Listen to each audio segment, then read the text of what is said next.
Hey again guys, I hope you've all had a great new year.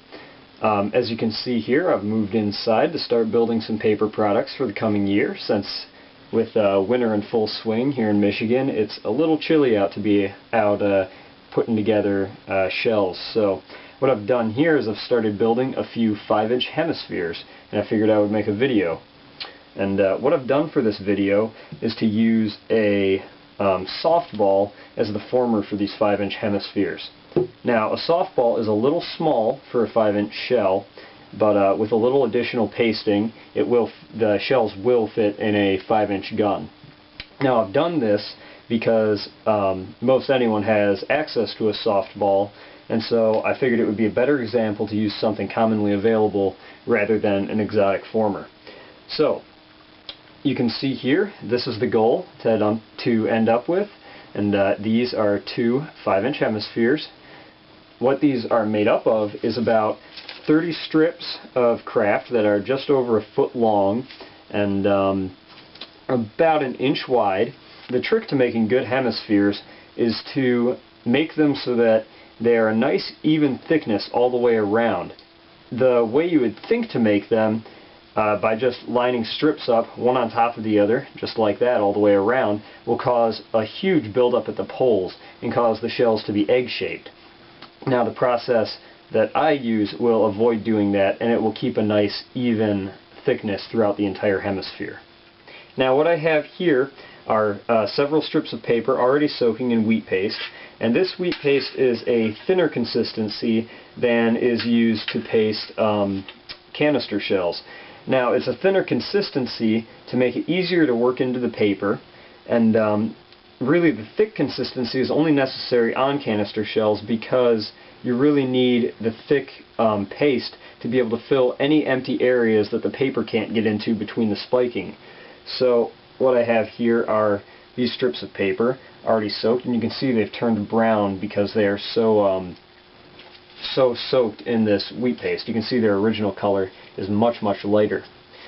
So what we'll do to start is to take one of these strips and to lay it right along what will be the equator of this hemisphere, and that would be where the cut is made on this hemisphere. As you can see, this strip of paper will be right under what is on this cut right now.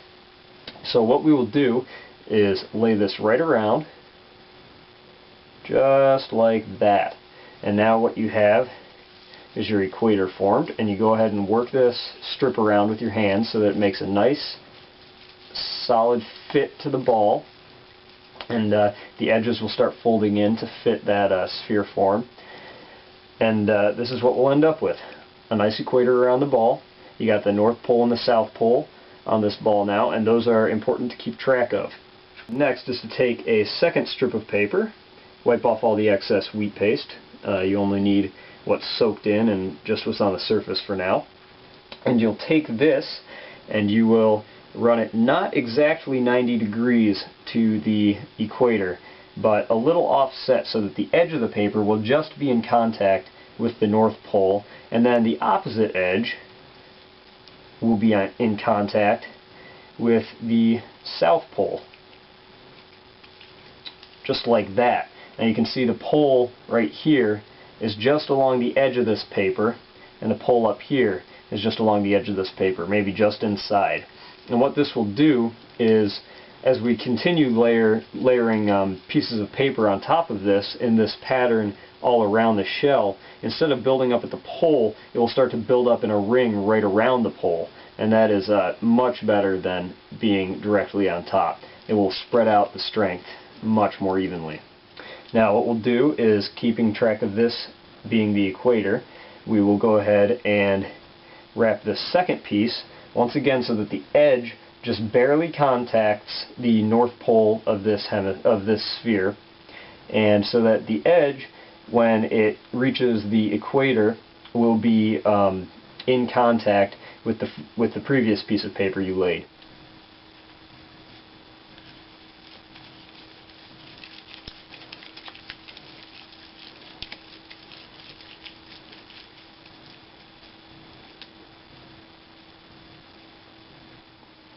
Now this one's a little wide. I should have cut this thinner, but it'll still work.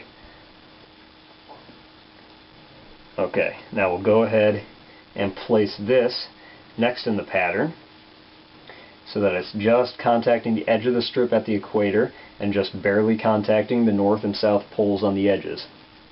Yeah, you can see the strip is very wide, but that's okay. It'll still work.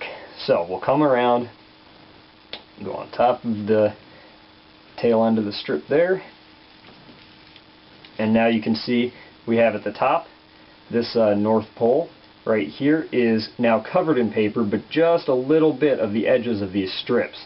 And then at the south, it's also covered just by the very edges of these strips here. So we'll go ahead and work that in.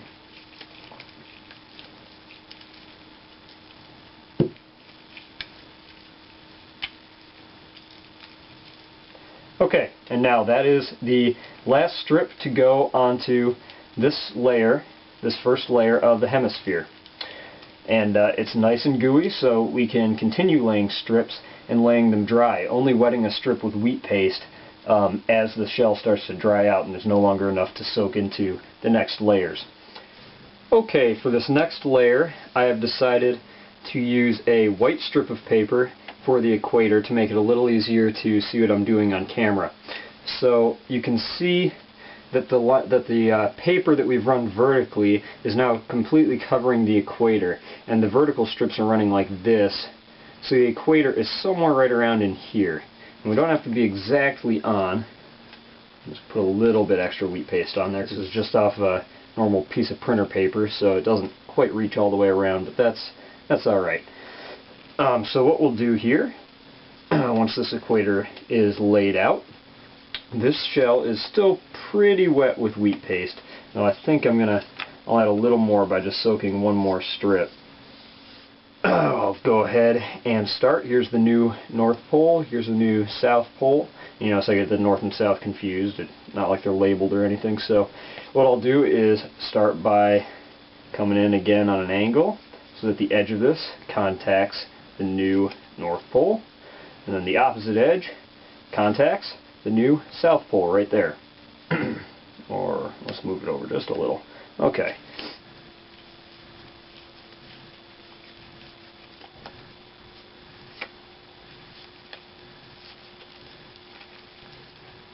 Okay, and that marks the end of the second layer. And now I will really work in all these strips. Try to get all the air out as possible by spinning it around, by spinning the shell around in my hands like this. And, okay, I'll take one more strip of white paper as the equator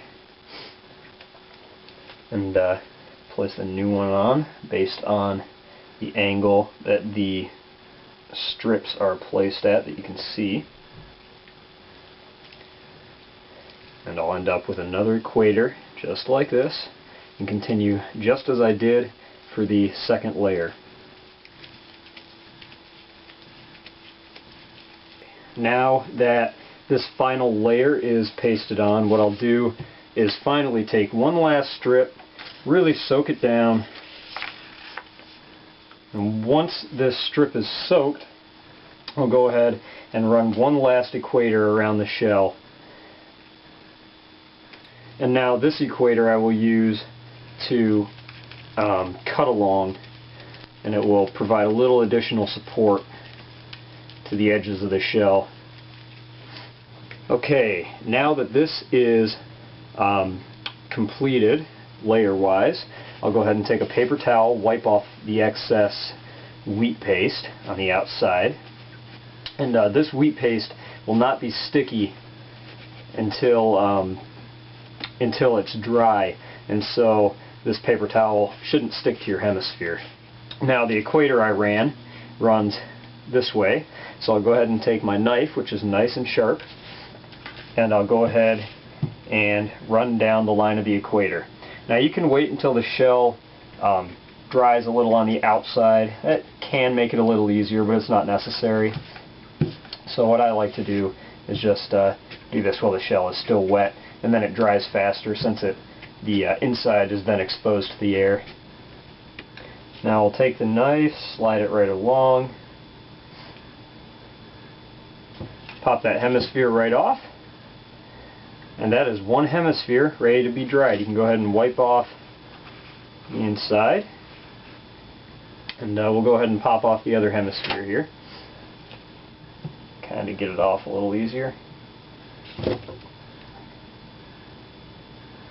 Sometimes they throw a fit.